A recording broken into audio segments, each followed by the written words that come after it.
I now invite the Secretary General of the United Nations, His Excellency António Guterres, to address the Commission.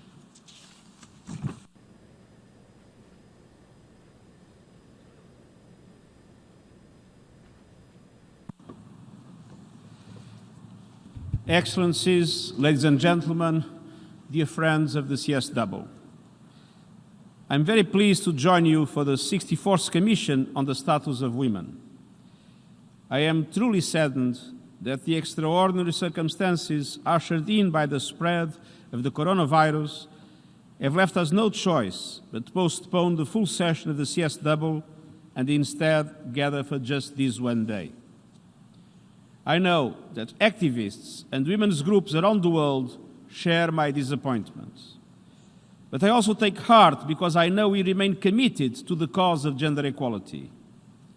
We all understand the imperative of achieving Sustainable Development Goal 5 on gender equality. This is quite simply a question of justice. As a student volunteer in the slums of Lisbon throughout my political career and as the leader of the UN Refugee Agency, I've always felt compelled to fight for justice, equality, and human rights. And as Secretary General, I see one overwhelming global injustice: gender inequality and the discrimination against women and girls. And gender equality is fundamentally a question of power. We still live in a male-dominated world with a male-dominated culture and have done so for millennia. Centuries of discrimination, deep-rooted patriarchy and misogyny have created a yawning gender power gap in our economies, our political systems, and our corporations. And this simply has to change. This year, the world marks the 25th anniversary of the Beijing Declaration and its platform for action. Together, they define the most comprehensive and transformative global agenda for gender equality and women's empowerment. With nations around the world searching for solutions to the complex challenges of our age, one way to get us on track to achieve the Sustainable Development Goals is to accelerate the implementation of the Beijing Platform for Action.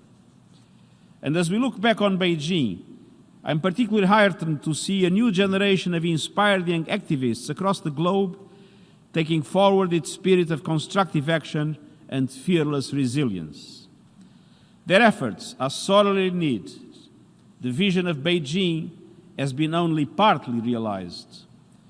Women in parliament are still outnumbered 3-1 by men. Women still earn just 77 cents for every dollar earned by men, and unpaid care and domestic work remain stubbornly feminized the world over. In some areas, progress towards gender equality has stalled or even gone into reverse. Some countries have rolled back laws that protect women from violence. Others are reducing civic space.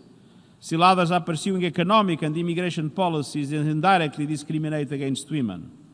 And women's access to sexual and reproductive health services is far from universal.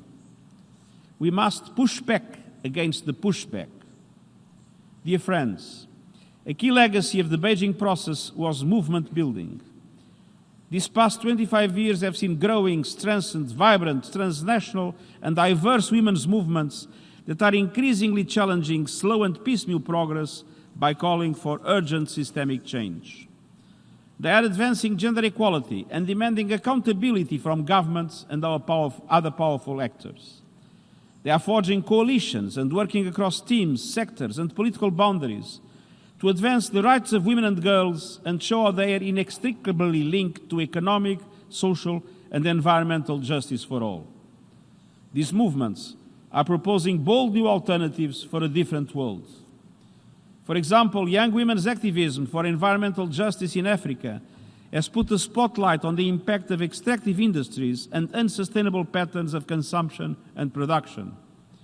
And the Ni Una Menos movement in Latin America has built strong alliances across classes and generations to demand action on violence against women and girls. Now it's the time to build alliances and stand together for women's rights. One such alliance is the Generation Equality Forum, being convened by UN Women and co-hosted by the governments of Mexico and France, to achieve tangible results on gender equality during the decade of action to deliver the Sustainable Development Goals. Its vision is clear: equal participation of women and girls in political life and decision-making in all areas of life. And here at United Nations, we are determined to lead by example. In January this year, we achieved gender parity, 90 women and 90 men in the ranks of our full-time senior leadership, 2 years ahead of the target that I set at the start of my tenure, and we have a roadmap for parity at all levels in the coming years. This long overdue change is an essential recognition of the equal rights and value of women's staff and a fundamental instrument to change power relations within our organization. And it's also about improving our efficiency and our effectiveness for the people we serve. Excellencies, dear friends, this Commission is an opportunity to further galvanize the momentum for gender equality and women's rights that has been growing around the world. I urge you to use this session to focus on what unites us and to strongly reaffirm the Beijing Declaration and Platform for Action and its full, effective and accelerated implementation. Let us send a clear message to the world that women's rights are human rights and that gender equality is central to all the Sustainable Development Goals. And I thank you.